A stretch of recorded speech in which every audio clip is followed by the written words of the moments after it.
Growing up, I always had a happy family. I had loving sisters, loving parents, but behind the scenes, I never really knew what was going on. Then I blanket, and then I was just too young to understand. My grandfather passed away when I was 10, which had a big effect on me because he was one of my best friends. I was more mature and I could understand somewhat of what was going on.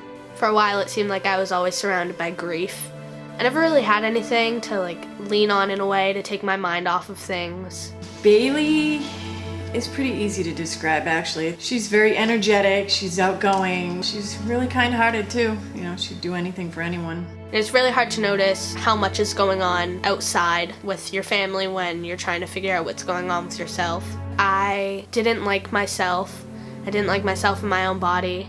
I wanted to live up to these standards that were nearly impossible. And I was slowly ruining myself to get that. Bullying played a big part in my life.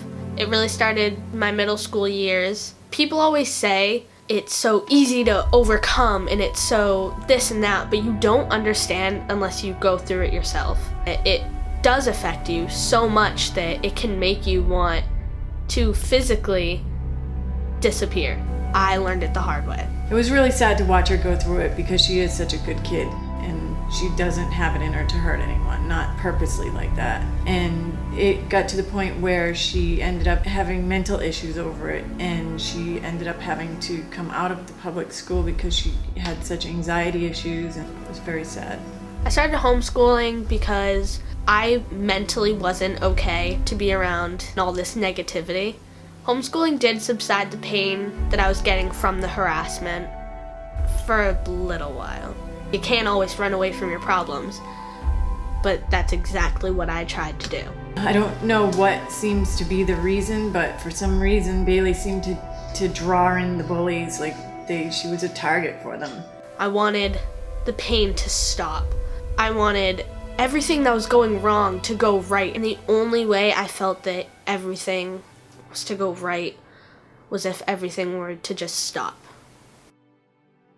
And that's when I realized that I wanted to make a change in my life. I didn't want to live with the sadness and the anger anymore, and I wanted everything to be okay, and I just wanted to be happy again. I always loved to draw, to ski. I tried dance, loved swimming, but I always tried these things that I never stuck with. I tried gymnastics. I did that for about 5 years, and I ended up not liking it. And I loved gymnastics for a long period of time. Gymnastics was too high-end, and that was just never my thing. I found the sport of all-star cheerleading, which I fell in love with.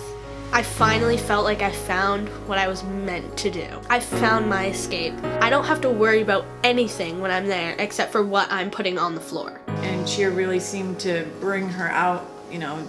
She was able to forget about the stuff she was going through at school, just kind of feel like she belonged and that she was part of a team and that they needed her and she needed them, and so it's turned out to be a really good thing for her self-esteem and her confidence, and to realize that the world isn't just the school she's in or the bullies that she's dealing with at that time. There's outside of school life too, and it's been a big, huge help to help her realize that. Cheerleading became this thing where I could just go to relieve my stress. And I started to become a happier person because of it. I was at the happiest I've been my whole life until August of 2016. My mom got diagnosed with stage 3 lung cancer. The day she told me, it felt like everything in my life that I created happiness out of just got ripped away from me. It's so hard going into cheer when all I'm thinking is negative, because cheer makes my life so positive. But after 3 months of chemo and radiation, the cancer is nearly 90% gone. I truly believe that if you think positive, you'll receive a positive outcome. You heard my story, and I don't want you to feel sorry for me, but you do owe it to yourself to try to repair the damage in your life, to find who you truly are and who you can be, and the difference you can make in this world.